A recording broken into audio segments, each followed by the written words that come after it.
What if the foundation of modern Germany wasn't laid by emperors or generals, but by so-called barbarians who lived beyond the reach of Roman civilization? Long before Berlin, the Kaisers, or even the Holy Roman Empire, the lands north of the Rhine were a patchwork of tribes. Fiercely independent, endlessly fractious, and united only by their defiance of foreign rule.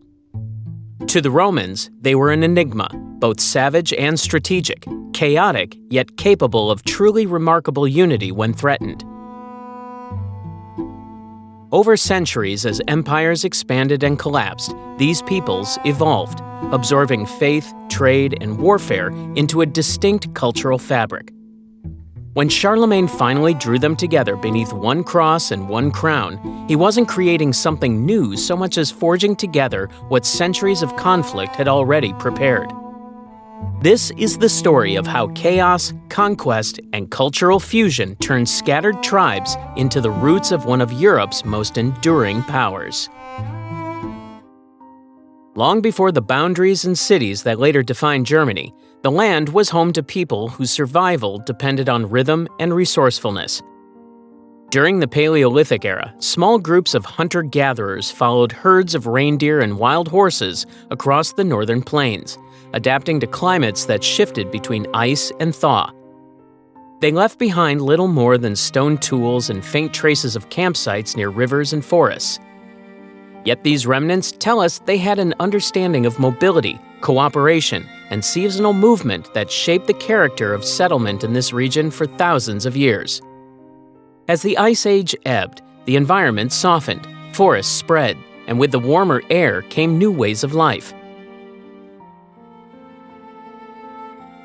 Around 5500 BC, Neolithic farming communities began to settle the rich river valleys of the Rhine and the Danube. Archaeological sites show that they built longhouses from timber and clay, cultivated grains, and raised livestock, signaling the transition from wandering bands to permanent villages. These settlers were not isolated. Pottery styles and burial customs reveal influences from early European cultures stretching from the Carpathians to the Atlantic. Seeds of trade and cultural exchange already existed, linking the inhabitants of Central Europe to a broader network of innovation. Over time, these structures would expand into the structures of Bronze Age society. The discovery of the Nebra sky disk, dating to around 1600 BC, offers one of the most vivid windows into that world. Found in Saxony-Anhalt, its hammered bronze surface inlaid with gold shows the sun, moon, and stars, an ancient chart of the heavens used for measuring seasons or ritual observance. Its sophistication suggests that local craftsmen already possessed a developed knowledge of astronomy and metallurgy. The disk is more than an artifact. It reflects how early Central European societies combined practical knowledge with spirituality.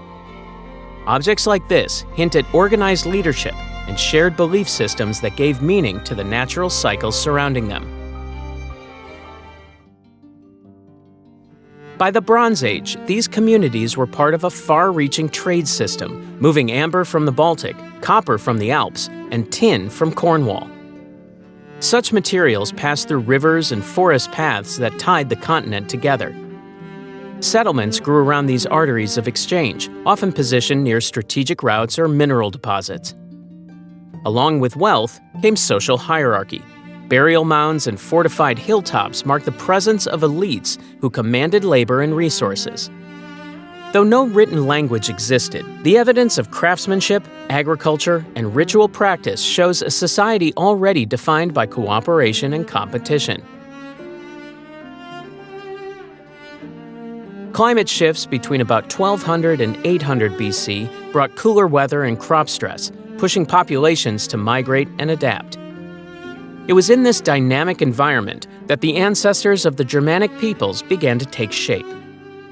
Linguistic studies trace their origins to the northern Baltic and Scandinavian regions, from which they gradually spread southward into Central Europe. This movement was not a single migration, but a gradual diffusion of people, technologies, and dialects that forged new identities while preserving older traditions. Ritual landscapes emerged, sacred springs, timber circles, and burial fields aligning with celestial markers. These sites reveal growing spiritual complexity, where the boundary between religion and daily life was almost non-existent. The discovery of a 3,000-year-old bog body in northern Germany, preserved with hair, skin, and even his last meal, gives rare insight into their world. Such finds hint at ceremonies, sacrifices, or punishments tied to belief systems that valued the natural and supernatural equally.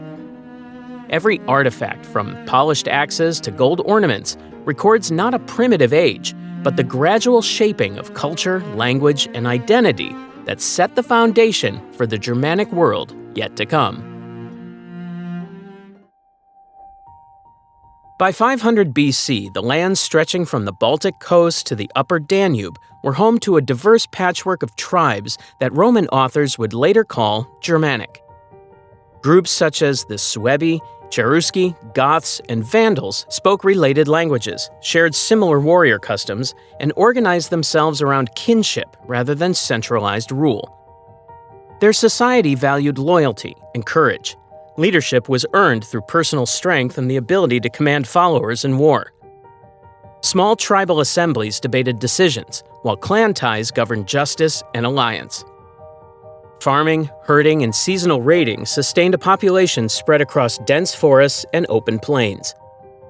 The rhythm of life followed migration, harvest, and feuding with neighboring tribes. Over centuries, oral stories and heroic songs preserved their ancestry and ideals, forming early threads of what later became Northern Europe's epic tradition.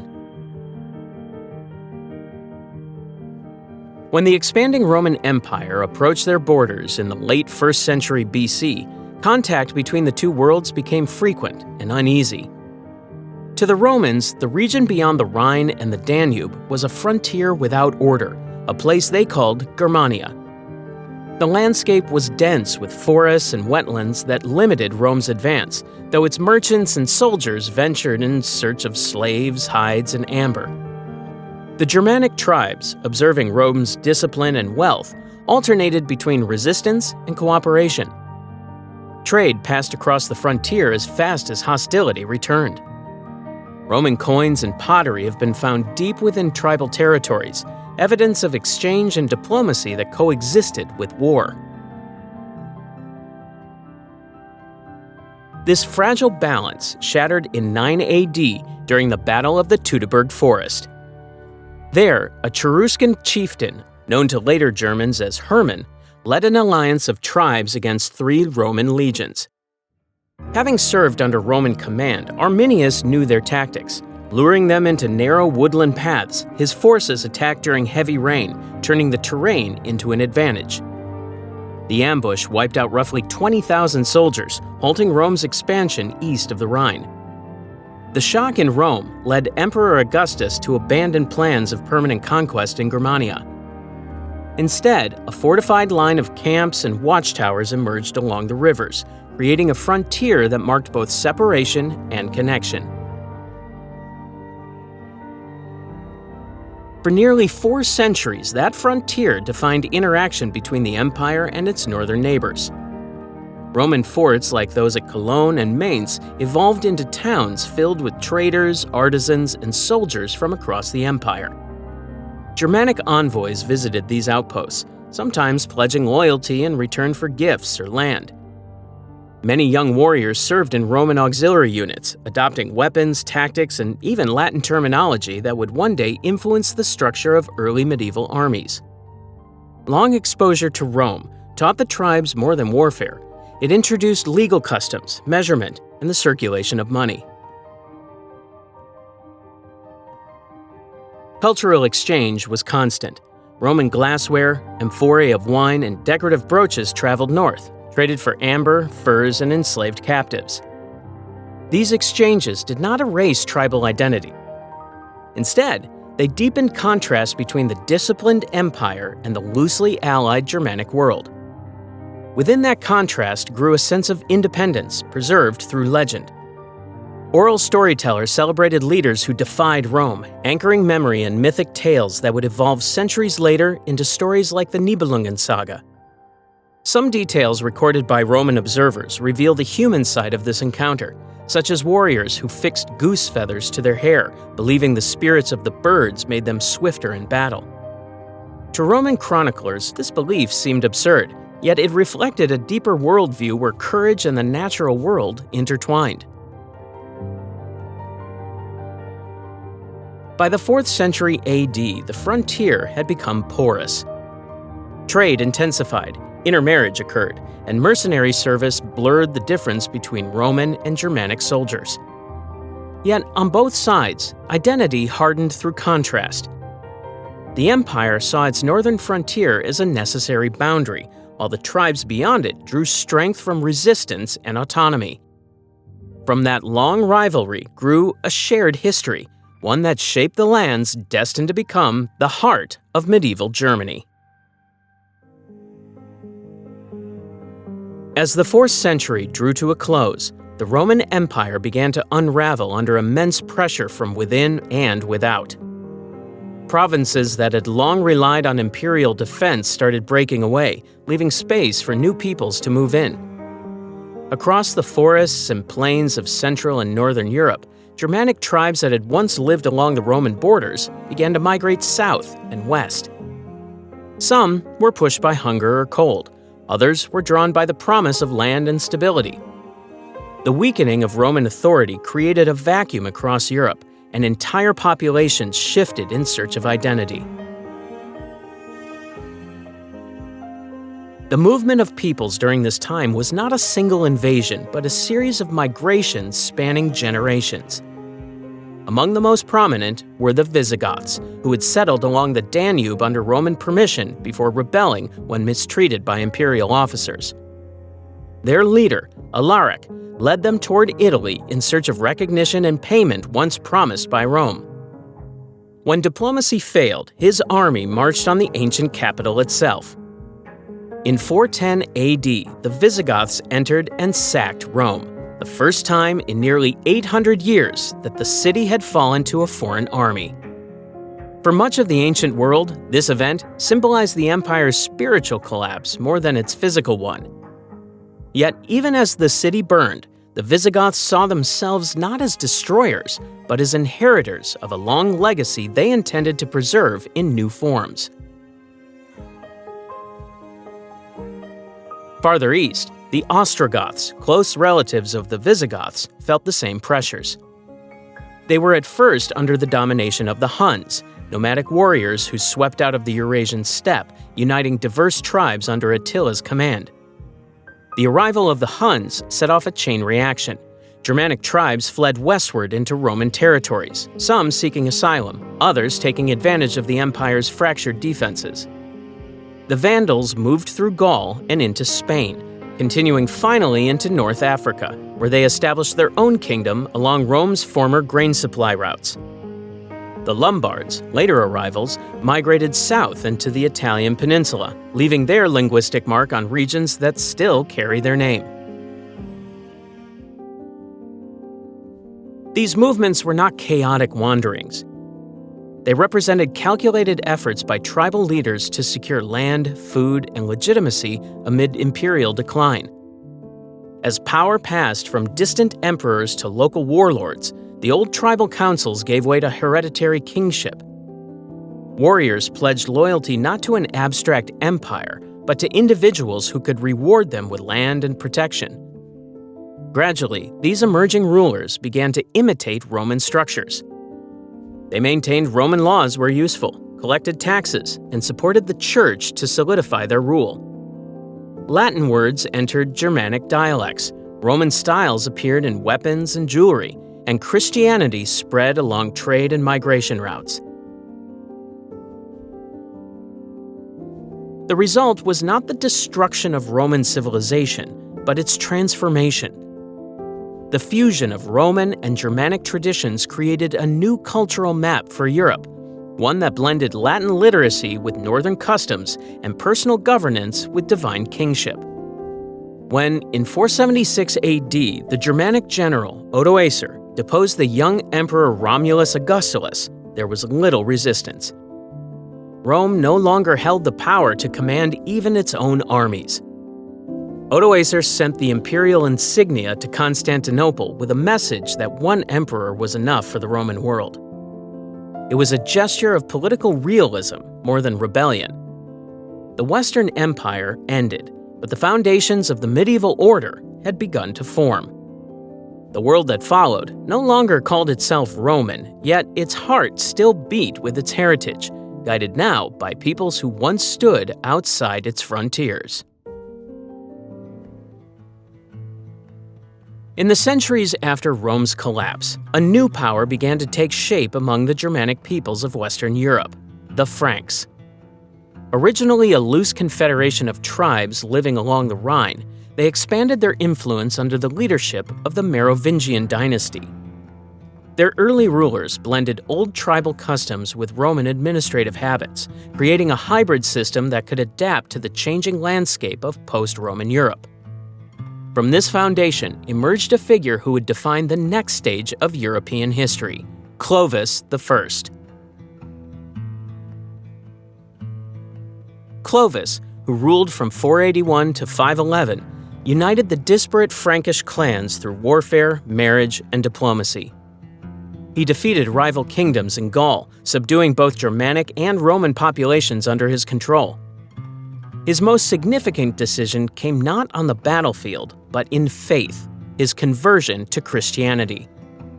At a time when most Germanic rulers followed pagan traditions or Arian Christianity, Clovis chose Catholicism, aligning himself with the Church of Rome. That alliance gave his kingship legitimacy among Romanized subjects and secured the support of the clergy, who viewed him as a defender of orthodoxy. In return, the Church gained a protector capable of enforcing Christian unity in a divided landscape. The baptism of Clovis became more than a personal event. It marked the first enduring partnership between a Western European kingdom and the papacy, a relationship that would shape politics for centuries. The Merovingian dynasty continued after Clovis, but as generations passed, real power shifted from the kings to their chief officials known as mayors of the palace. Among these officials was a family that would eclipse their royal masters, the Carolingians. Beginning with Charles Martel, who halted an Islamic advance into Gaul at the Battle of Tours in 732, the family expanded its influence across Frankish territories. Martel's descendants consolidated power until one of them, Pepin the Short, formally assumed the crown with papal approval. By deposing the last Merovingian king, Pepin transformed royal authority into a sanctioned partnership with the Church, linking divine favor to political success. His son, Charlemagne, inherited both his father's alliances and his ambitions. Charlemagne, meaning Charles the Great, ruled from 768 to 814 and became one of Europe's most influential rulers. Through years of campaign, he expanded Frankish control over Lombardy, Saxony, and parts of modern-day Austria and Hungary. His conquests were followed by administration rather than mere occupation. He divided his territories into local regions governed by counts who reported to royal inspectors, ensuring accountability across vast distances. Education and law also became central concerns. Charlemagne promoted literacy among clergy and officials, sponsored the copying of classical texts, and standardized writing through a clear Latin script used in schools and monasteries. This intellectual revival, later called the Carolingian Renaissance, preserved works of science, philosophy, and theology that might otherwise have vanished. In the year 800, Charlemagne was crowned emperor by Pope Leo III in Rome, reviving the imperial title that had disappeared in the West more than 3 centuries earlier. The event carried immense symbolism. It united Roman authority, Christian faith, and Germanic leadership into a single vision of order. His empire, stretching from the Pyrenees to the Danube, represented both the continuation of Roman civilization and the emergence of medieval Europe. Records describe Charlemagne as a commanding presence, reportedly standing around 6 feet 3 inches tall, a physical stature that matched his imposing political reach. His reign not only expanded boundaries, but also redefined the idea of kingship itself, laying the groundwork for what would later become the Holy Roman Empire. When Charlemagne's empire began to fracture after his death, his descendants struggled to preserve the unity he had built. The Treaty of Verdun in 843 formalized that division. His grandson split the realm into three parts: West Francia, Middle Francia, and East Francia. That single act drew boundaries that would echo into the future, setting the cultural fault lines for the modern nations of France and Germany. Among these fragments, East Francia fell to Louis the German. It covered lands stretching from the Rhine to the Elbe, a patchwork of duchies that spoke different dialects but shared allegiance to the idea of the Carolingian inheritance. The kingdom had no single capital. Instead, it depended on loyalty negotiated between ruler and noble, an arrangement fragile yet capable of survival through adaptation. The decades that followed were marked by fragmentation and threat. Local dukes gained power as royal authority weakened. Bavarians, Swabians, and Saxons ruled their own territories almost independently, and kings depended on their cooperation to raise armies and enforce laws.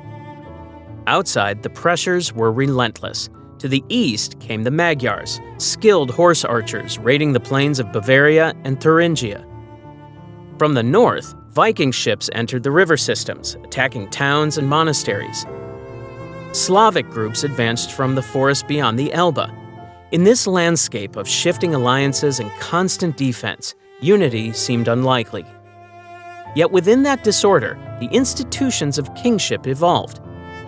The East Frankish rulers learned to rule through compromise and protection rather than absolute command. By the early 10th century, the Carolingian bloodline had faded in Germany, and the magnates chose a new leader from the rising Saxon dynasty. Henry the Fowler, named for his passion for hawking, became king in 919. Unlike his predecessors, Henry did not demand submission from his nobles. He recognized their authority in return for military support. Through treaties and defensive campaigns, he stabilized East Francia and organized systems of fortified towns to repel invasions. His reign restored a measure of confidence among the German lands, and his success against the Magyars strengthened his reputation as the defender of Christendom's frontier. It was under Henry that the notion of a distinct German kingdom began to solidify, not as a revival of Rome, but as a realm forged through necessity and resilience. When Henry's son Otto came to power in 936, he inherited a fragile unity but possessed the skill to transform it into an empire. Otto consolidated the duchies by appointing loyal relatives and churchmen to key positions, intertwining spiritual authority with political control. In 955, his army confronted the Magyars near Augsburg at the Battle of Lechfeld. The victory was decisive. It ended the raids that had terrorized Central Europe for decades and marked Otto as the guarantor of peace and order. His authority expanded beyond East Francia into Italy, where his intervention in papal disputes gave him influence over the Church itself. When Pope John XII crowned Otto in Rome in 962, the act revived the imperial title of the West. This coronation marked the formation of the Holy Roman Empire, a structure linking German kingship with Roman legacy and Christian guardianship. Otto became known as the protector of the Church, a role every emperor after him was expected to uphold. The crown made for the occasion, now known as the imperial crown of the Holy Roman Empire, remained in use for over 8 centuries, a symbol of continuity from medieval kings to early modern emperors.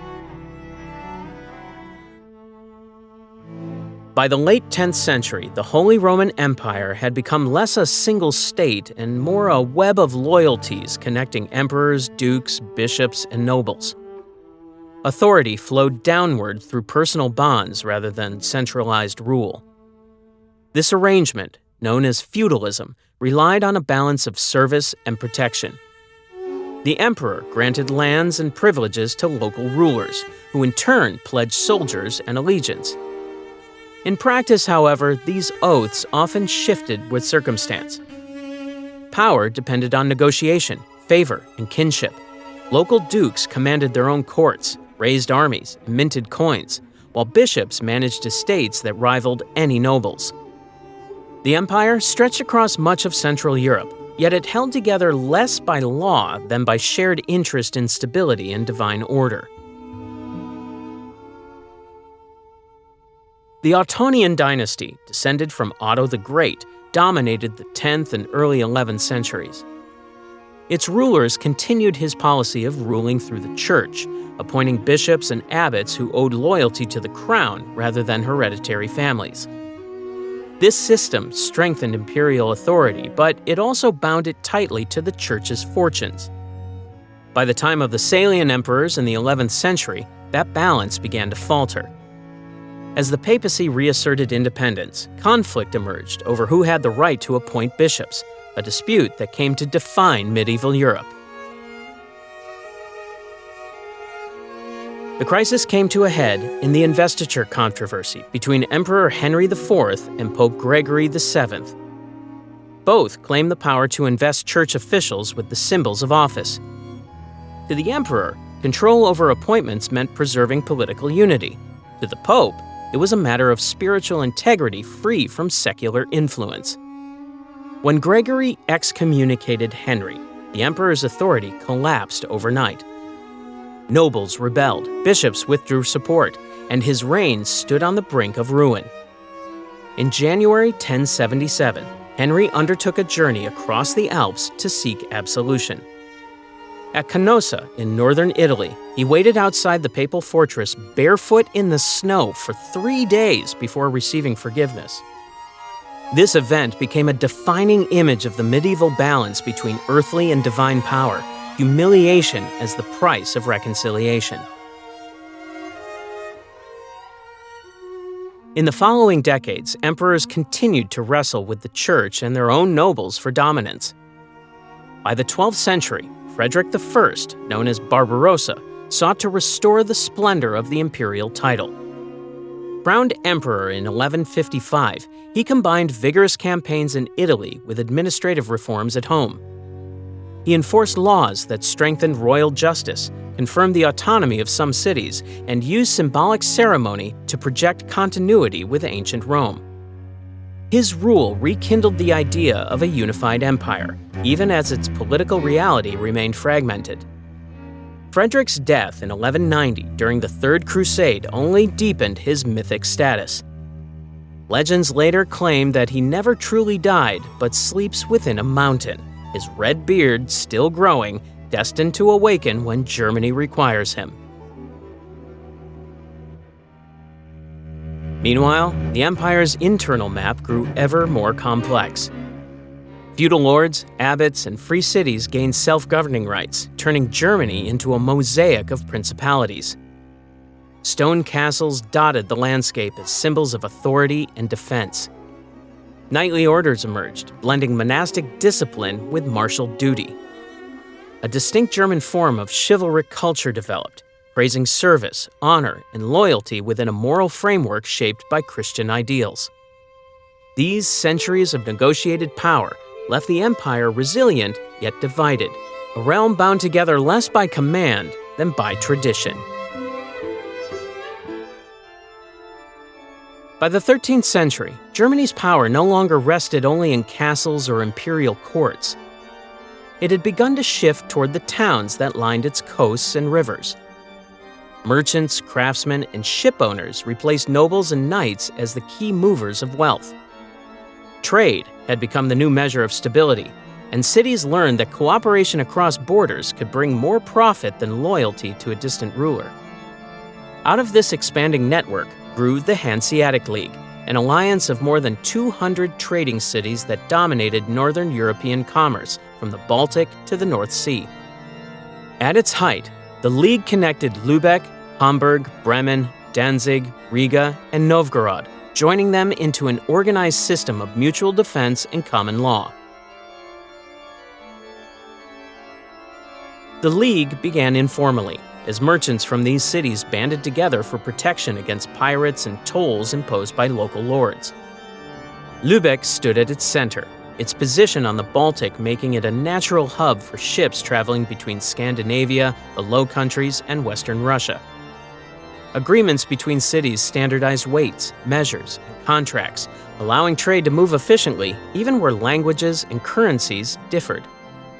Over time, these practical arrangements developed into a solid institution with its own governing diet, diplomatic representatives, and armed fleets. The Hanseatic League acted much like an independent state, though it had no single ruler. Every member city retained its rights, but agreed to common policies when the League's security or profits were at stake. Its economic reach was vast. German merchants supplied Northern Europe with salt from Lüneburg, timber and furs from Prussia, grain from the Baltic coast, and metal goods from Saxony and Bohemia. In return, they imported silks, wines, and spices from southern markets. Controlling harbors and warehouses in London, Bruges, and Bergen, they built a commercial empire that linked the icy Baltic to the warm Mediterranean routes. The League's merchants enforced long-term peace across trade corridors by convoying ships in groups and maintaining patrols that deterred pirates. If a kingdom threatened their privileges, the League could impose economic blockades or deploy fleets to enforce agreements. Their influence was powerful enough that monarchs negotiated rather than risk open conflict. Inside the cities, money and organization transformed daily life. Towns purchased legal freedoms from feudal overlords, governed themselves through elected councils. Powerful guilds managed production, wages, and apprenticeship. Prosperity reshaped the skyline. Brick Gothic churches and tall gabled warehouses framed broad marketplaces, reflecting the civic pride of communities that saw trade as a shared pursuit of stability. Literacy expanded, schools multiplied, and the merchant class, neither noble nor peasant, became the backbone of a new, self-confident urban world.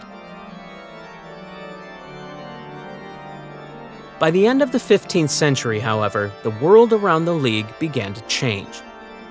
The rise of powerful monarchies in Denmark, Sweden, and Poland limited its autonomy, while new Atlantic routes shifted commerce toward Portugal and Spain.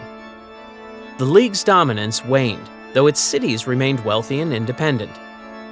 Their legal systems, architecture, and civic institutions outlived the alliance that had once bound them. The Hanseatic experience transformed medieval Germany from a land of feudal domains into a constellation of self-confident urban centers, communities defined not by rulers, but by enterprise. At the beginning of the 16th century, the German lands of the Holy Roman Empire stood at a crossroads of change. Wealth from trade and mining had created powerful cities and educated populations, but much of that money still flowed to Rome through church taxes and indulgences. Many parishioners resented the sale of forgiveness, which promised spiritual reward for payment. Clergy wealth clashed with poverty among ordinary believers, and reform-minded scholars debated whether the church had lost its purpose. Printing presses multiplied copies of classical and religious texts, increasing literacy and encouraging the habit of questioning authority. Across workshops and taverns, people read or listened to pamphlets criticizing moral decay among churchmen. The pressure for reform existed long before any open revolt, but it waited for a voice that could focus its energy. That voice belonged to Martin Luther, a monk and theology professor at the University of Wittenberg. In October 1517, he challenged the practice of selling indulgences by publishing his 95 Theses, a series of propositions meant to provoke discussion rather than rebellion. He argued that salvation came from faith, not from buying pardon. To post them on the door of the castle church in Wittenberg was a normal academic act, but the timing and context made it explosive. Within weeks, printed copies spread through the German principalities.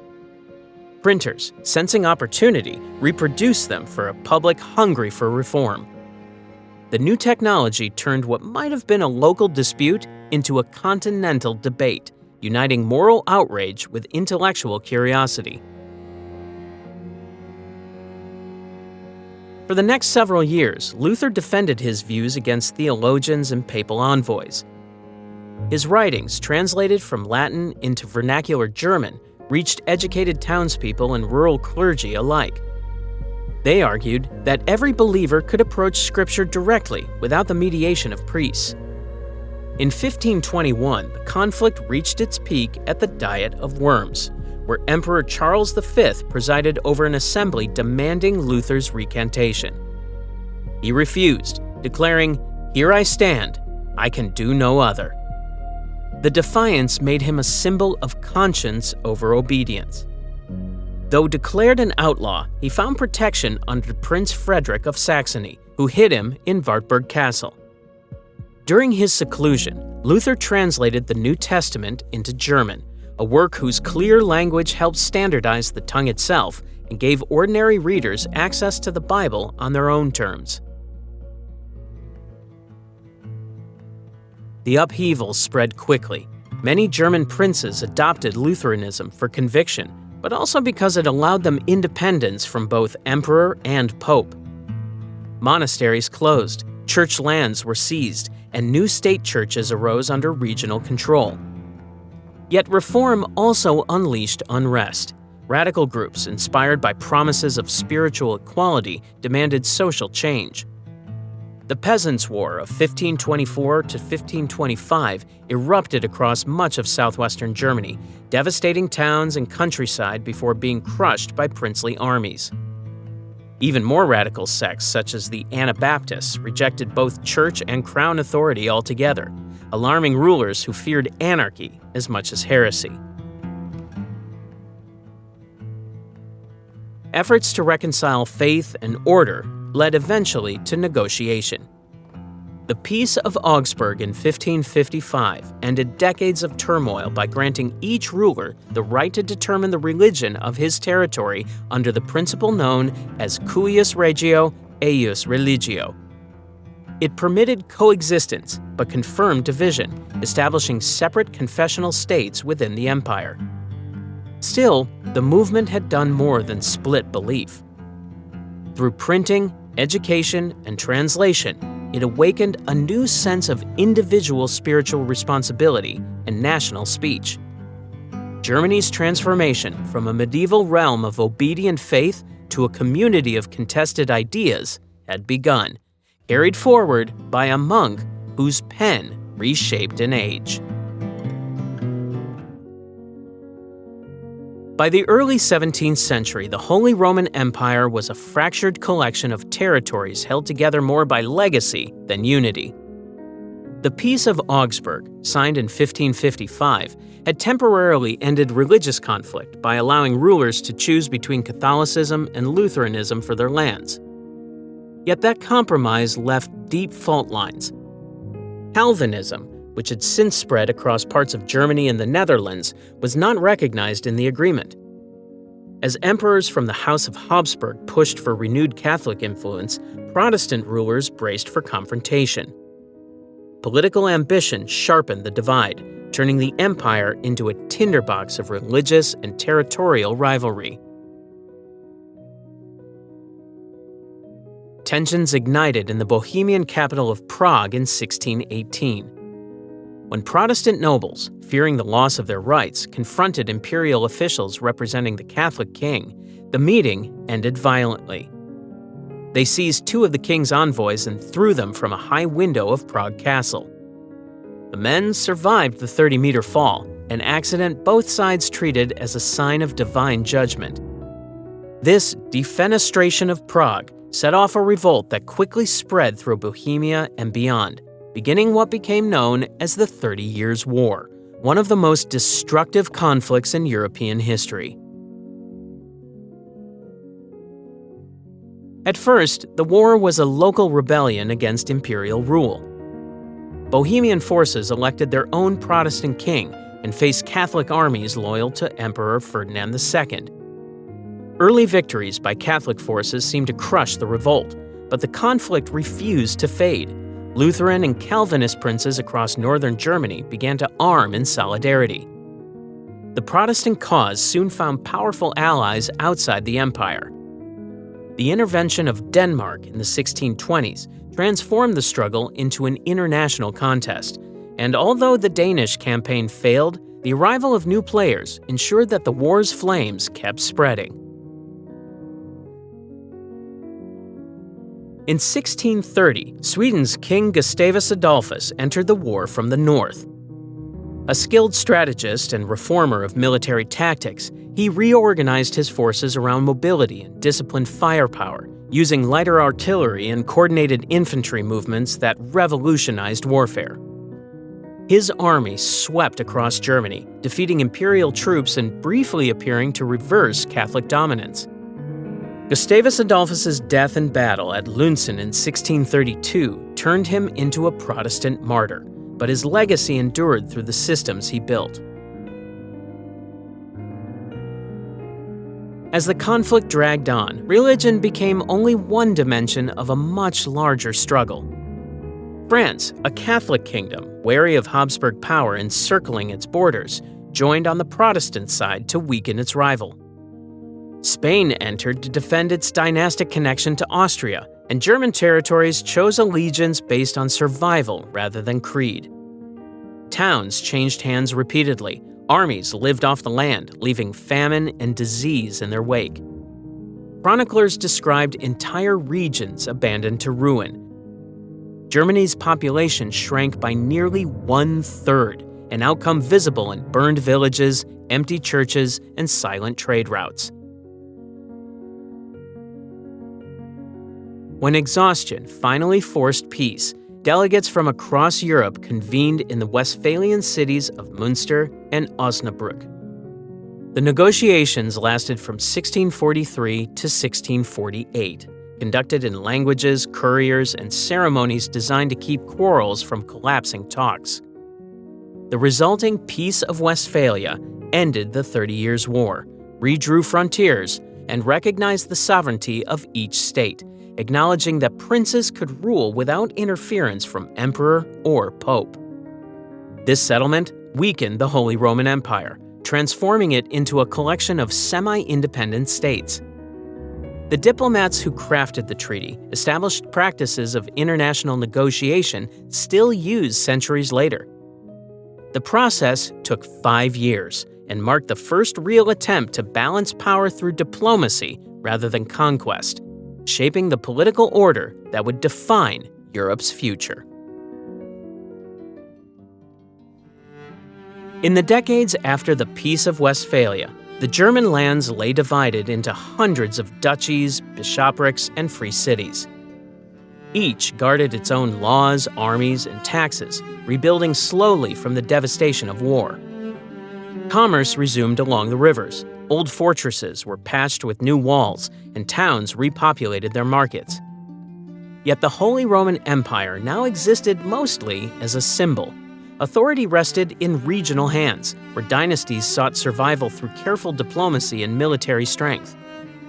In this fractured landscape, one state began to rise above obscurity: Brandenburg, Prussia.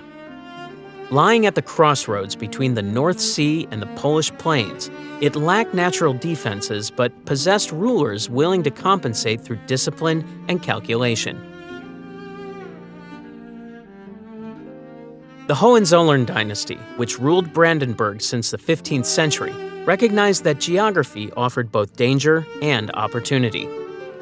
When Frederick William came to power in 1640, his territories had been stripped by foreign soldiers and debt. Known later as the Great Elector, he set about rebuilding not through grand gestures, but through stern organization. He reformed taxation, centralized administration, and recruited professional officials loyal to his office rather than local estates. His policies forged a small but efficient standing army, financed by stable revenue rather than mercenary contracts. Soldiers drilled year-round, and their veterans became administrators, embedding military order into civilian life. What the state lacked in size, it made up for in cohesion. Frederick William also used tolerance as policy. His capital, Berlin, welcomed French Huguenot refugees after their expulsion from France. They brought crafts, trade connections, and wealth that helped rebuild the economy. The electors' willingness to grant freedom of worship extended to Dutch, Polish, and Jewish settlers whose skills revived architecture and commerce. The population, scattered and poor after war, began to grow again under the protection of a government that promised security in return for discipline. By the time of his death in 1688, Brandenburg Prussia had emerged as a regional power with one of Europe's most reliable armies. His successors expanded on this foundation. The army doubled in size, drill manuals codified obedience, and administration kept precise records of every grain shipment and musket. The Hohenzollerns turned efficiency into tradition, blending military routine with civic order. Traits associated with Prussia, punctuality, austerity, and respect for hierarchy, took root in these decades. Berlin, once a modest fortress town, evolved into an organized capital of government clerks, scholars, and craftsmen. Its planning reflected the state that built it, symmetrical, practical, and reserved. The Junkers, a class of landed nobles, formed the backbone of this system. They supplied officers for the army and served in the bureaucracy in exchange for control over their rural estates. Through this alliance, noble privilege aligned with state purpose, reducing rebellion while reinforcing class structure. Beyond Prussia, other states followed their own paths. Saxony prospered through manufacturing and art, Bavaria through loyal service to the church, and Hanover balanced its position between Europe and Britain. Yet none matched the rise of the Prussian military machine. By the early 18th century, foreign monarchs paid to rent Prussian regiments for their own conflicts, an early example of military outsourcing that turned discipline into income. As Austria, under the Habsburgs, reinforced its own armies, rivalry deepened over leadership of the German-speaking world. That competition produced two centers of gravity, Vienna for tradition and Berlin for ambition.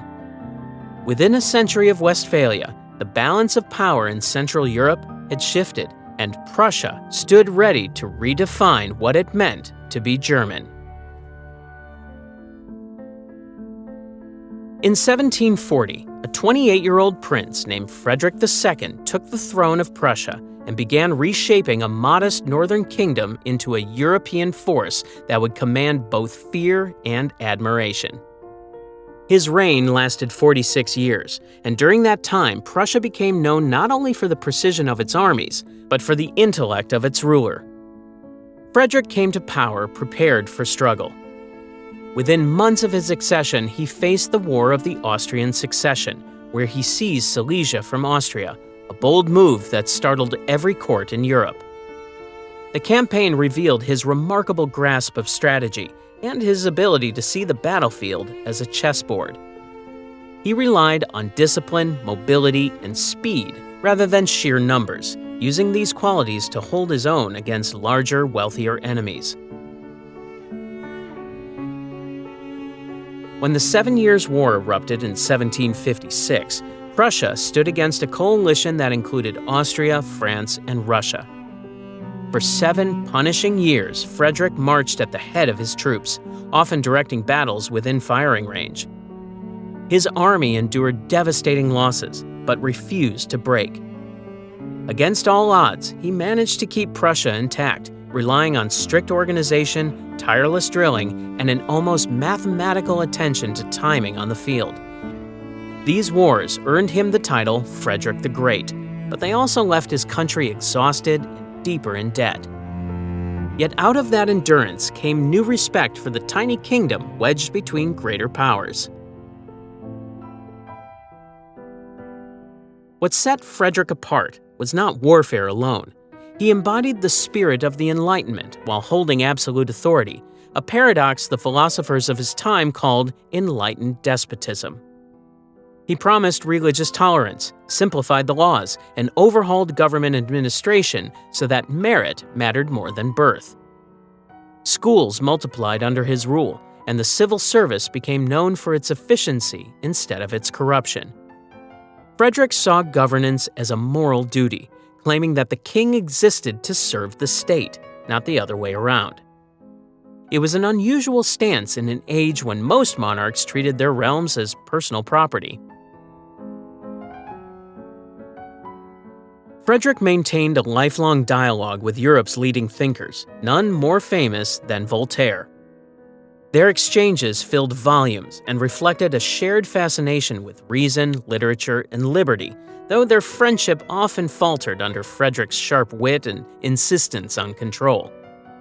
He admired philosophy, but distrusted idealism, preferring rational reform to revolution. In his mind, an orderly bureaucracy guided by clear reason could do more for humanity than the passions of politics ever could.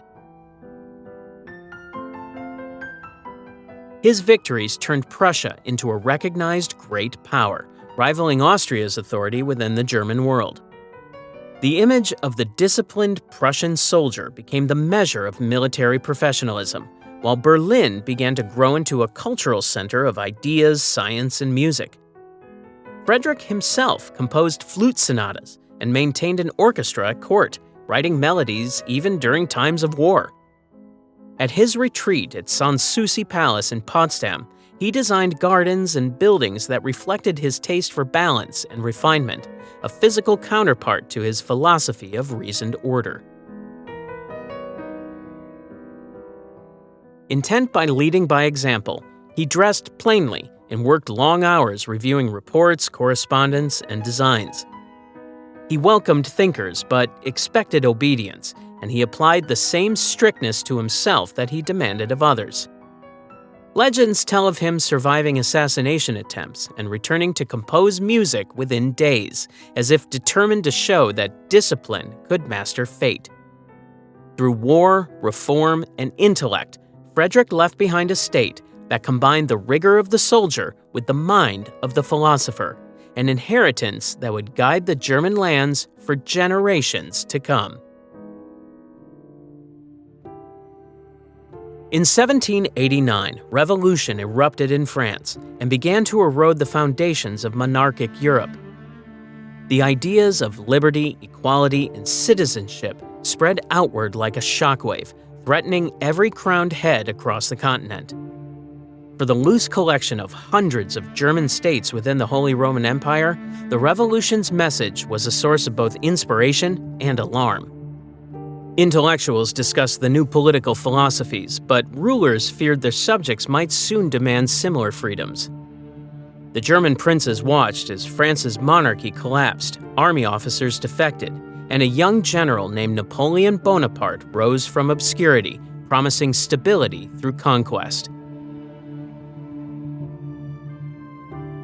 By the turn of the century, Napoleon had seized power and turned the French Republic into a military machine capable of defeating Europe's oldest dynasties. His ambitions drew him eastward into Central Europe, where the German lands were still divided between Austria, Prussia, and countless smaller duchies and bishoprics. In 1805, at Austerlitz, Napoleon decisively crushed the combined Austrian and Russian armies. The following year, he marched against Prussia, once Europe's model of discipline. At Jena and Auerstedt in 1806, French forces overwhelmed the Prussian army within days. The defeat shocked observers who had once admired Prussia's precision. Entire regiments surrendered, cities fell without resistance, and the illusion of strength that Frederick the Great had built collapsed under the weight of modern warfare. The chain of German states that had formed the Holy Roman Empire began to unravel. After nearly 1,000 years, the ancient institution that traced its lineage to Charlemagne ceased to exist. Emperor Francis II renounced the imperial crown in 1806, choosing to rule instead as Emperor of Austria. Napoleon filled the vacuum by establishing the Confederation of the Rhine, a new alliance of German states tied politically and militarily to France. Through this, he reshaped Central Europe in his image, abolishing feudal privileges, introducing legal equality, and promoting a secular bureaucracy modeled after the Napoleonic Code. For some rulers, these reforms offered a path toward modernization. For others, they represented foreign domination disguised as progress. Prussia's humiliation forced a moment of reckoning. Political leaders such as Baron von Stein and General Scharnhorst initiated widespread reforms. They rebuilt the army on merit rather than status, reorganized the education system, and sought to foster a sense of national duty that reached beyond the nobility. The spirit of reform touched the civilian sphere too, reducing serfdom and encouraging civic participation. These changes did not immediately restore Prussia's power, but they reshaped its character into one of disciplined resilience, preparing it for future resurgence. As Napoleon extended his empire deep into Russia, his dominance began to erode. The disastrous invasion of 1812 weakened French influence and encouraged resistance across Europe. In 1813, Prussia joined a coalition of former enemies in what became known as the War of Liberation. Volunteers, students, and veterans fought together under the black, red, and gold colors that would later symbolize German unity. The conflict culminated in the defeat of Napoleon at Leipzig, finally, Waterloo in 1815. His downfall was followed by the Congress of Vienna, where diplomats from every major power redrew the map of Europe. The German states were reassembled into the German Confederation, a conservative order meant to restore stability but incapable of erasing the new spirit of nationalism that was taking shape. After the trauma of 1806, Prussia's King Frederick William III forbade dancing at court for 6 years, declaring that there would be no festivities until honor returned. It was a symbolic mourning, reflecting the nation's determination to rebuild strength through patience and reform rather than celebration. From the ruins of the old empire emerged the foundations of a more unified German identity, one no longer bound to imperial tradition, but to the promise of renewal. After Napoleon's defeat, Europe's leaders gathered in Vienna in 1815 to rebuild order from years of war. Out of their deliberations came the German Confederation, a federation of 39 states designed less for unity than for control. Austria presided over it, guarding its influence through diplomacy and tradition, while Prussia stood as its industrious rival. The Confederation had a Diet that met in Frankfurt, but it could make few binding decisions. Each member remained sovereign, maintaining its own army, currency, and system of law. The arrangement succeeded in restoring calm, but under that calm, a new generation began to think differently about what Germany could become. In universities and literary societies, the ideals of nationalism and liberalism spread among students and writers. They dreamed of a Germany bound not by dynastic negotiations, but by culture, language, and shared purpose.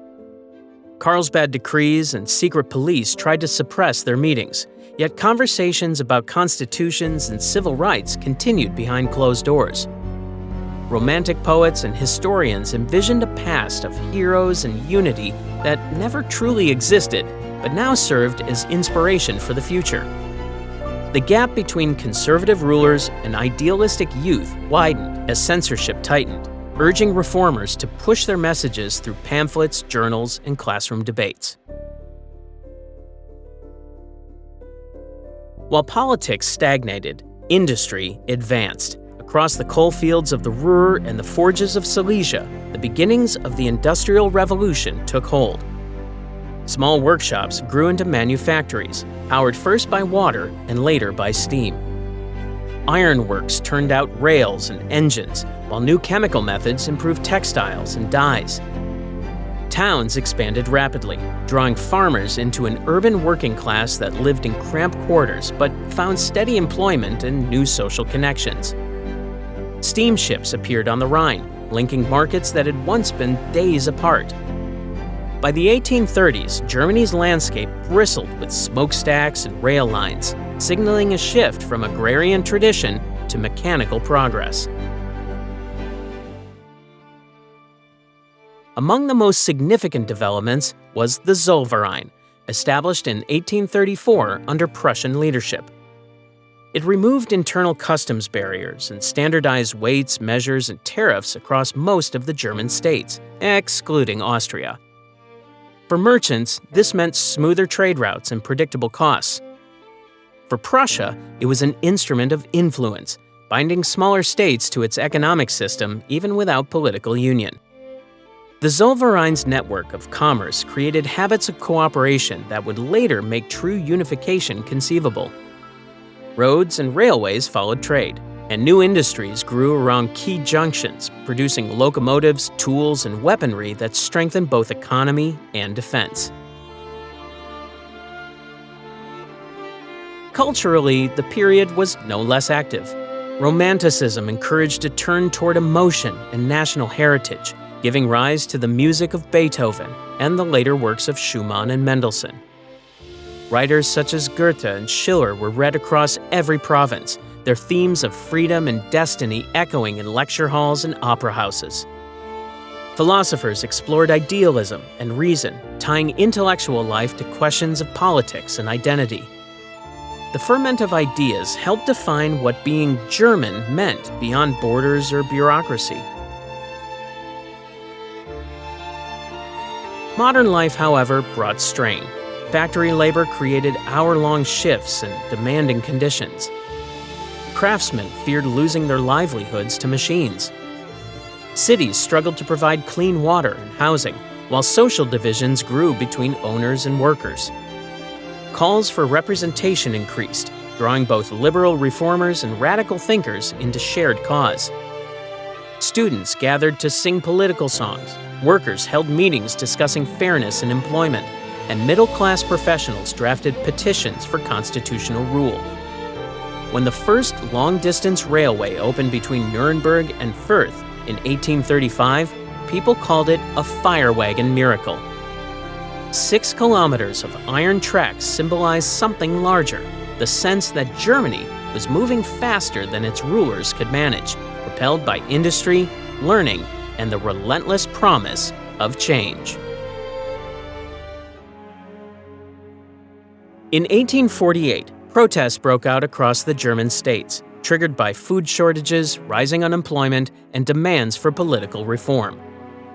Crowds filled city squares from Berlin to Vienna, calling for national unity, freedom of the press, and representative government. Students and artisans marched together under black, red, and gold banners, colors that had appeared during earlier struggles for liberty. Monarchs who had long resisted reform were suddenly forced to negotiate. In several kingdoms, rulers agreed to constitutions and released political prisoners in an attempt to calm the unrest. For the first time, the call for a unified German nation moved from discussion in universities to action in the streets.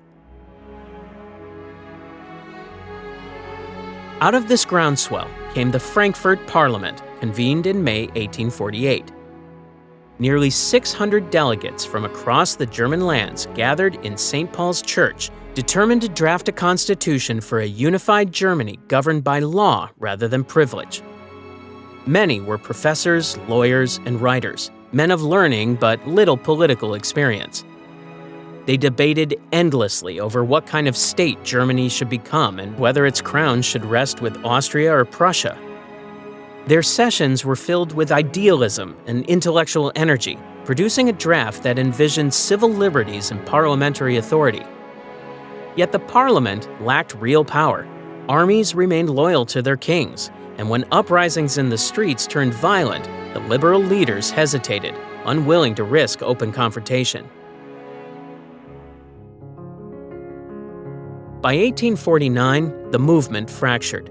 Austria and Prussia reasserted control, using force to disperse revolutionary councils. When the Frankfurt deputies offered the imperial crown to the Prussian king, he refused it, unwilling to accept a title granted by what he saw as a popular assembly rather than the authority of princes. The hope for peaceful unity collapsed. Many revolutionaries fled into exile. Although their experiment failed, it left behind a generation of thinkers and officers who believed that unity could not be secured through debate alone. It demanded power. In the years that followed, that lesson took root in Prussia. Under careful reform, the army and bureaucracy grew more efficient, and the state became a model of industrial and administrative strength. From this environment emerged Otto von Bismarck, a shrewd diplomat who would transform those lessons into policy. Serving first as Prussian envoy and later as chief minister, Bismarck viewed unification as a practical goal to be achieved through blood and iron, not sentiment or ideology. He understood that war, if chosen wisely, could forge alliances and eliminate rivals more effectively than speeches ever could. His plan unfolded over 3 conflicts. In 1684, Prussia and Austria fought Denmark, claiming the duchies of Schleswig and Holstein and asserting joint control. 2 years later, Bismarck turned on Austria itself in the Austro-Prussian War, a brief but decisive campaign that expelled Austria from German affairs and placed Prussia at the center of northern German politics. The final test came in 1870, when tensions with France erupted into the Franco-Prussian War.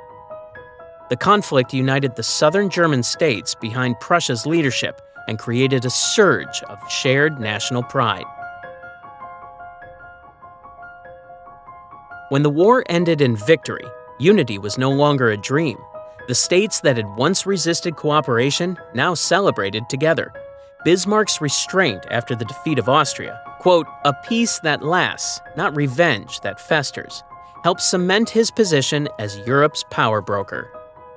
Through calculated wars and cautious diplomacy, the disjointed German territories had been drawn into alignment, preparing for the declaration of a new empire.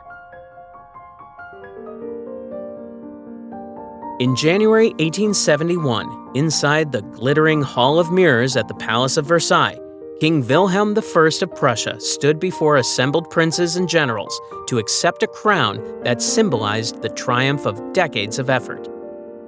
The fragmented German states, once divided by allegiance and rivalry, were united under a single empire. The moment carried a sense of calculated irony. The proclamation of a new German Reich took place on French soil at the height of Prussia's victory in the Franco-Prussian War.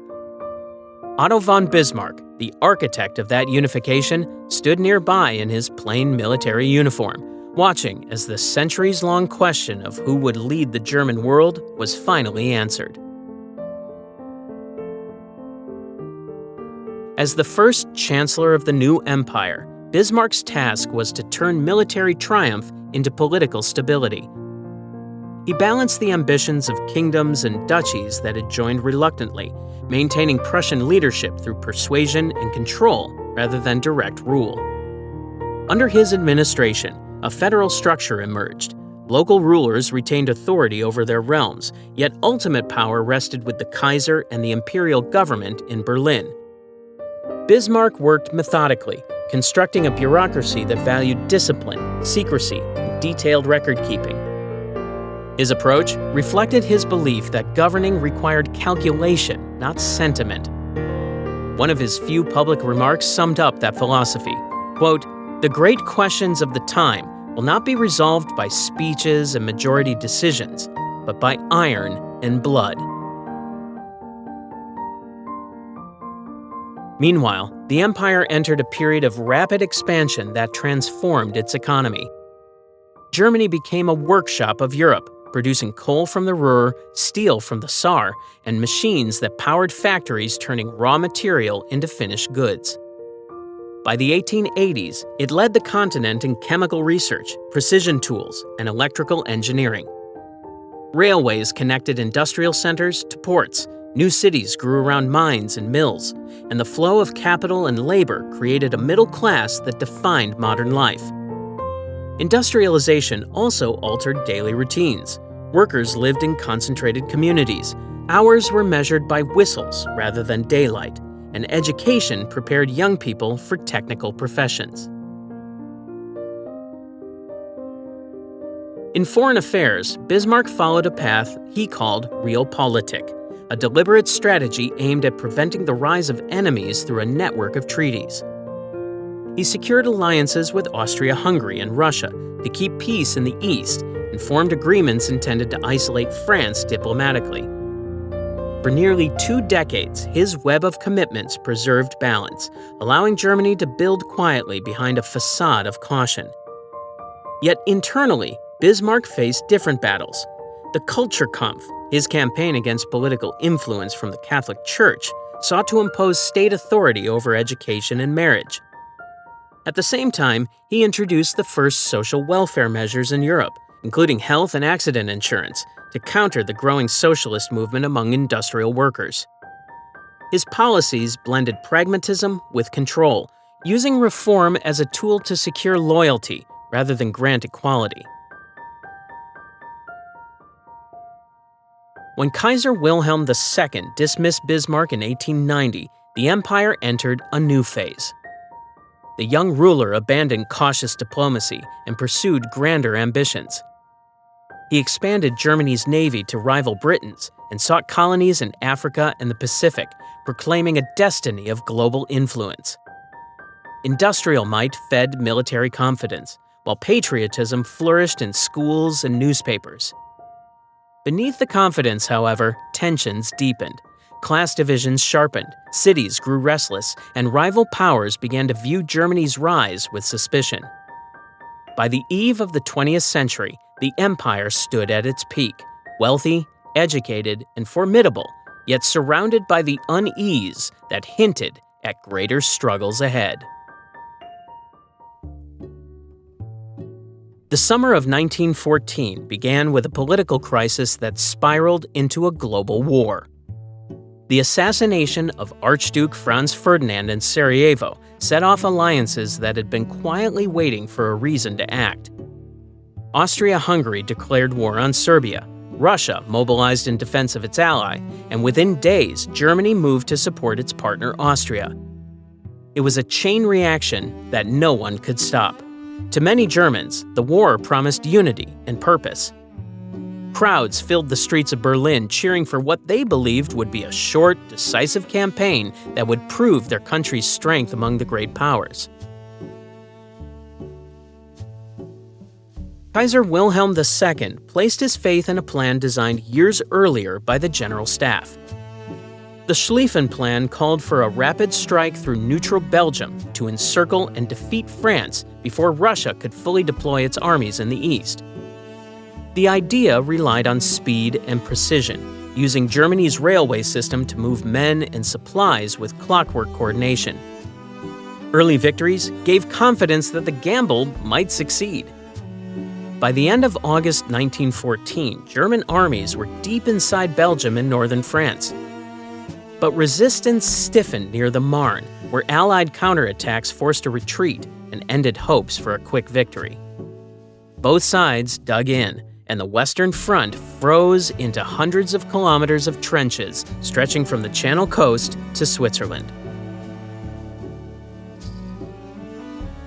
Life in those trenches became the defining experience of the war. Soldiers endured mud, rats, gas attacks, and the constant threat of artillery that could bury entire units in seconds. Attempts to break the stalemate produced catastrophic losses.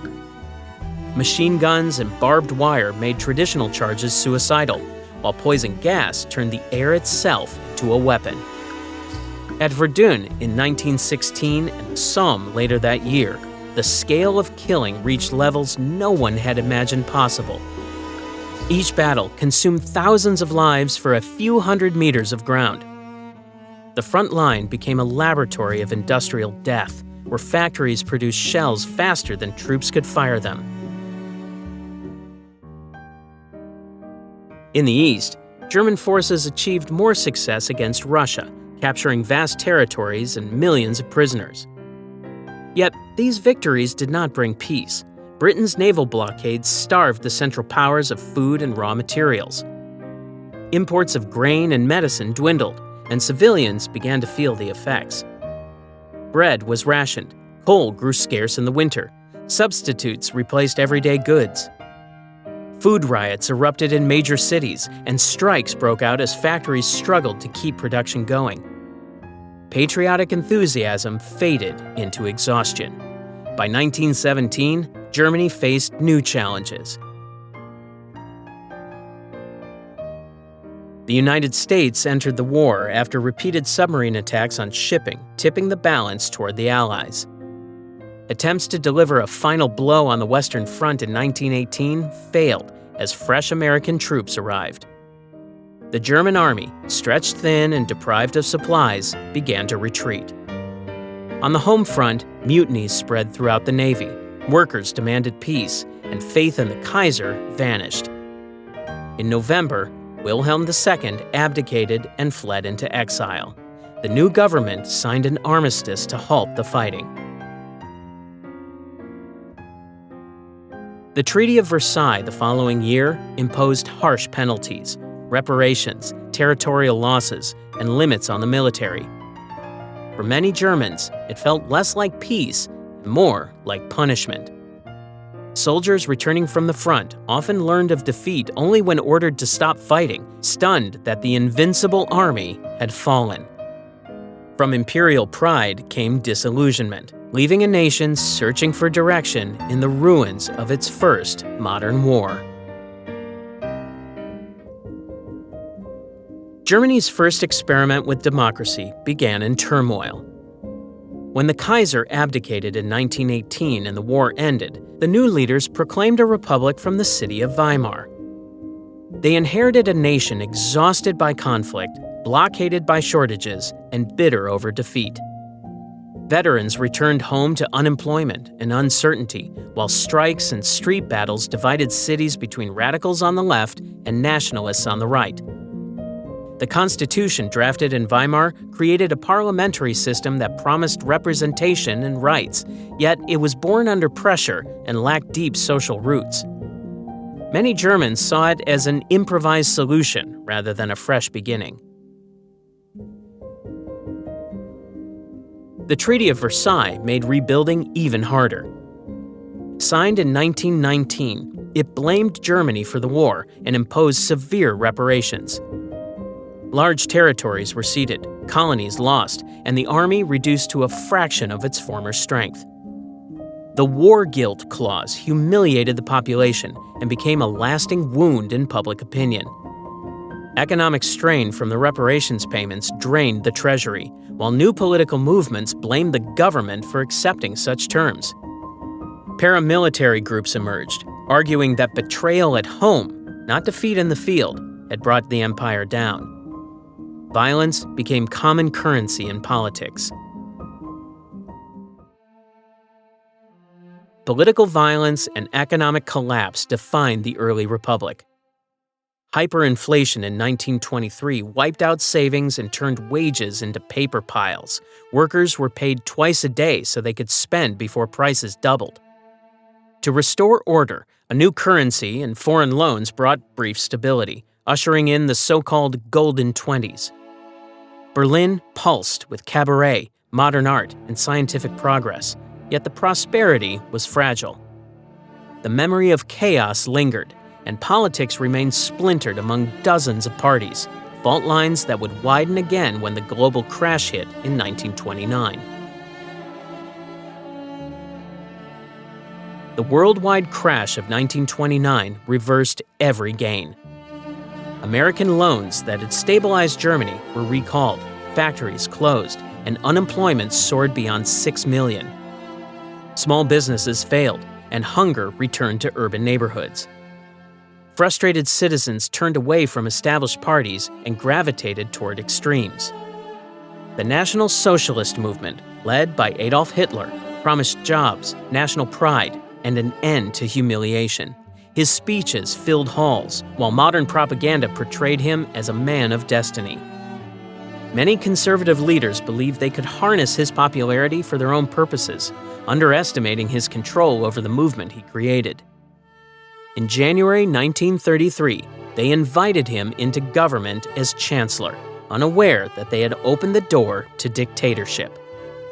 Within months, the fragile republic that had begun in hope collapsed under the weight of its own mistrust and fear. In 1933, Adolf Hitler was appointed Chancellor of Germany, and within a year he dismantled the country's democratic institutions. What began as a parliamentary system transformed into a one-party dictatorship controlled by the National Socialist German Workers' Party. Through a combination of legal manipulation and intimidation, opposition parties were outlawed, labor unions were abolished, and regional governments were placed under central authority. Hitler soon claimed power as Führer, combining the offices of Chancellor and President after the death of Paul von Hindenburg. The Weimar Republic, already weakened by economic crisis and mistrust, collapsed into the new Nazi state. The regime used propaganda and public spectacle to maintain loyalty. Massive rallies in Nuremberg projected unity and strength, while radio broadcasts and newspapers repeated carefully managed messages about discipline, purity, and faith in the nation's destiny. Joseph Goebbels, head of the Ministry of Propaganda, supervised all cultural output to ensure it served the image of a revitalized Reich. Posters, films, and school curricula promoted devotion to Hitler and portrayed dissent as treason. Fear underpinned this system. The Gestapo, the secret state police, monitored private conversations, encouraged citizens to inform on one another, and eliminated real or imagined enemies. Under the policy known as Gleichschaltung, every institution, teachers' associations, youth organizations, professional guilds, was brought under party control. Those considered outside the regime's racial or political ideals faced persecution. From 1933 onward, Jews were removed from public office, stripped of citizenship, and barred from education and professions. The Nuremberg Laws of 1935 formalized those restrictions, defining identity by ancestry rather than religion. Violence and propaganda worked together to isolate Jewish families from their neighbors. Roma, disabled people, homosexuals, and political dissidents also became targets of systematic discrimination. By the late 1930s, Nazi policy shifted from exclusion to annihilation. State agencies organized deportations, built concentration camps, and later developed extermination centers where millions were murdered.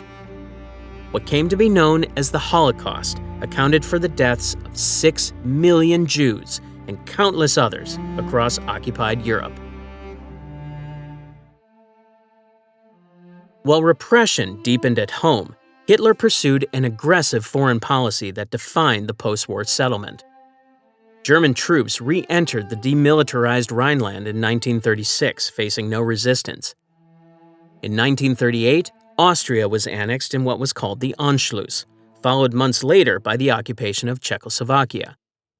Each move expanded territory and confidence until the invasion of Poland in September 1939 drew Britain and France into the war.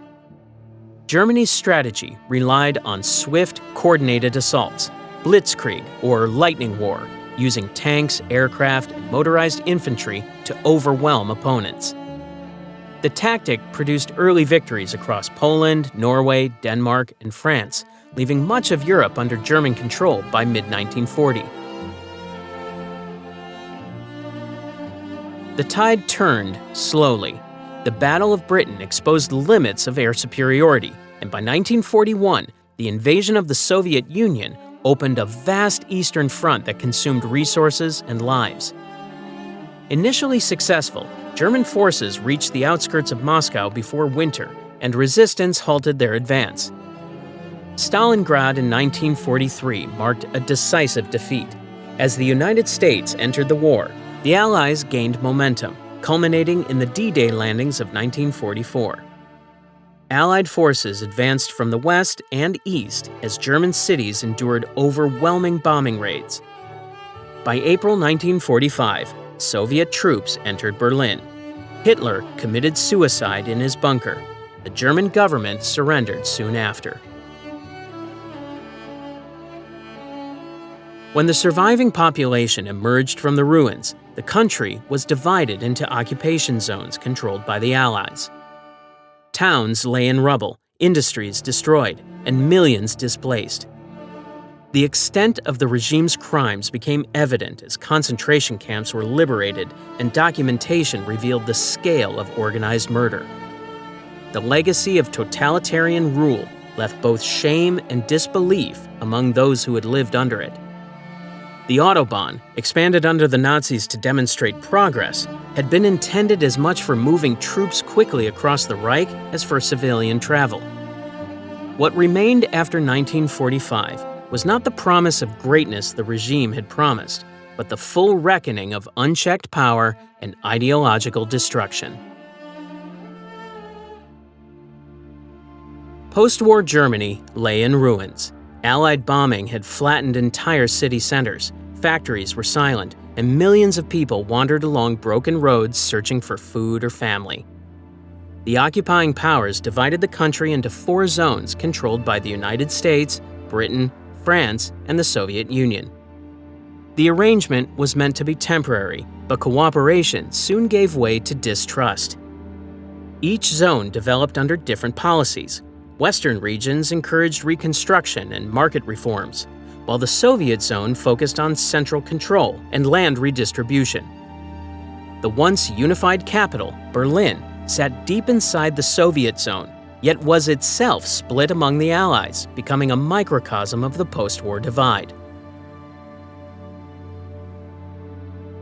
Tensions between former Allies sharpened as the Cold War began. In 1949, 2 separate nations emerged. West Germany, officially the Federal Republic of Germany, adopted a democratic constitution written in Bonn and aligned with Western Europe and the United States.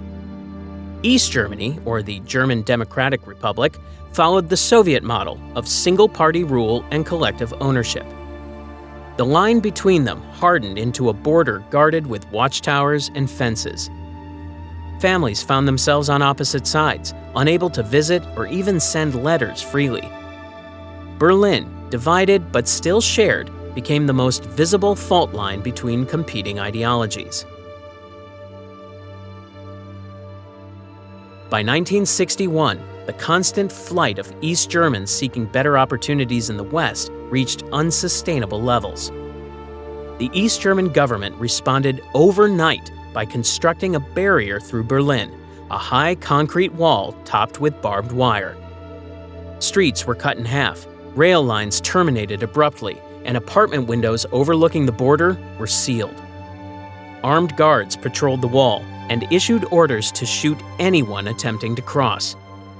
For nearly 3 decades, the Berlin Wall stood as both a physical obstruction and as a symbol of the ideological split between communist rule and liberal democracy.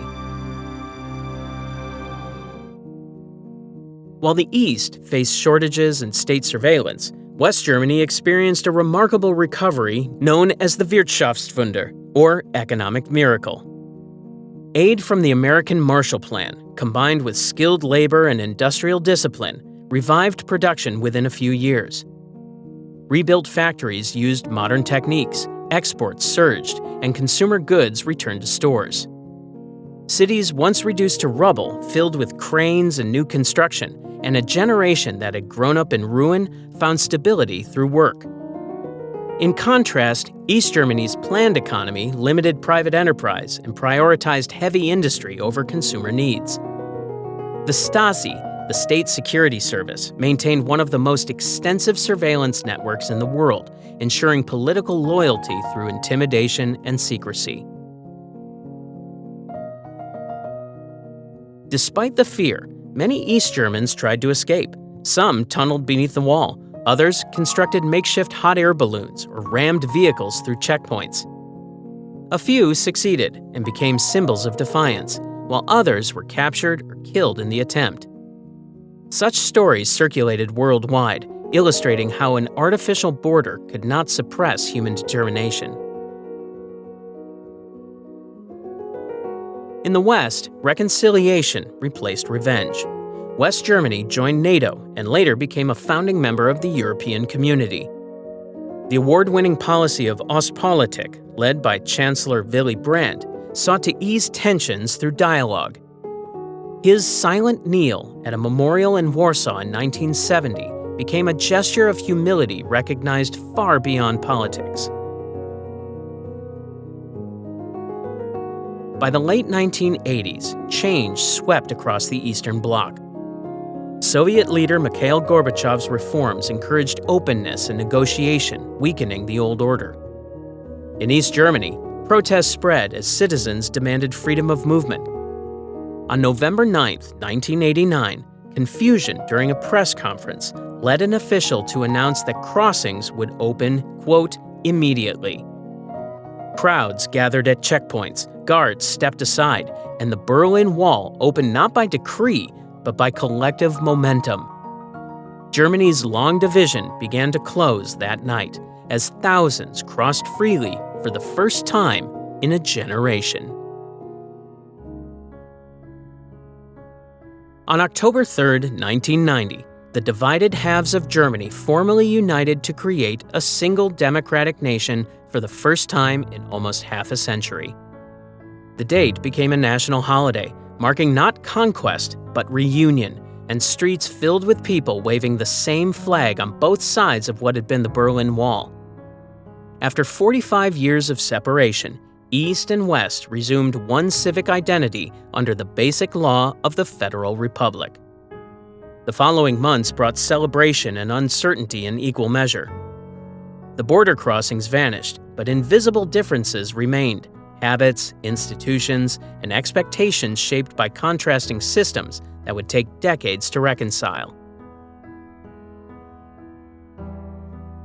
Reunification carried immense economic and social challenges. The West possessed a productive market economy, advanced infrastructure, and strong finances, while the East struggled with obsolete factories and widespread unemployment after the end of state planning. Billions of marks flowed eastward in subsidies, pensions, and investment grants. Roads and railways were rebuilt, housing blocks received renovation, and entire industries were privatized or dismantled. Yet the process also meant upheaval for ordinary citizens who saw their workplaces closed and their skills declared obsolete. Generations accustomed to guaranteed employment had to navigate competition and uncertainty for the first time. Sociologists later called this emotional realignment the second unification, an adjustment of outlook as much as of territory. Berlin again became the country's capital, symbolizing restoration and renewal. Cranes dominated its skyline throughout the 1990s as former government districts were reconstructed and abandoned spaces transformed into academic, commercial, and artistic centers. The city's mixture of Eastern austerity and Western creativity gave it an experimental atmosphere that attracted migrants, entrepreneurs, and artists from across the world. By the early 21st century, Berlin represented not division, but a meeting place of cultures, shaping Germany's modern image. Economic modernization expanded well beyond the capital. Germany evolved into Europe's largest industrial and export power, its strengths rooted in automotive engineering, renewable energy, and precision manufacturing. Companies adapted the reputation for efficiency and reliability once associated with older heavy industry to newer technologies, from green innovation to robotics. Education and technical training systems supported this transformation, feeding skilled labor into sectors that kept unemployment among the lowest in Europe. Politically, the country assumed a central role within the European Union. Often called the engine of Europe, Germany guided continental policy on trade, finance, and environmental standards. The introduction of the euro placed its fiscal discipline at the core of the monetary union. Debate about leadership replaced concerns about recovery as other nations looked to Berlin for direction during negotiations and crises. Under successive governments, Germany pursued measured leadership abroad and reflection at home. Chancellor Angela Merkel's long tenure emphasized pragmatism, balancing economic policy with humanitarian responsibility. Her cautious responses during the global financial crisis of 2008 stabilized the Eurozone, and her 2015 decision to accept large numbers of refugees highlighted the country's renewed emphasis on moral responsibility. Throughout these years, public remembrance of 20th century dictatorship remains central to civic identity. Memorials, education programs, and open archives reinforce the message that democracy required continuous attention. Beyond politics, reunified Germany became a symbol of resistance. During financial instability, climate debates, and migration pressures, it maintained steady institutions and consensus-driven governance. National identity grew more inclusive, tying pride to civic values and technological achievement rather than ethnic heritage. Tradition and innovation coexisted, half-timbered villages and cutting-edge laboratories representing the same narrative of adaptation. The fragments of the Berlin Wall, once a barrier to freedom, traveled across oceans as souvenirs. Pieces now stand in New York, Tokyo, and the Vatican, quiet reminders of a past overcome. Germany's modern story is not of conquest resurrected, but of continuity rebuilt, a nation still rebuilding, still shaping Europe's future through the lessons of its divided past. From scattered frontiers to a heart of Europe, Germany's story is one of endurance and transformation. Each era left its mark in ideas, industry, and identity, shaping a nation that continues to reconcile memory with progress.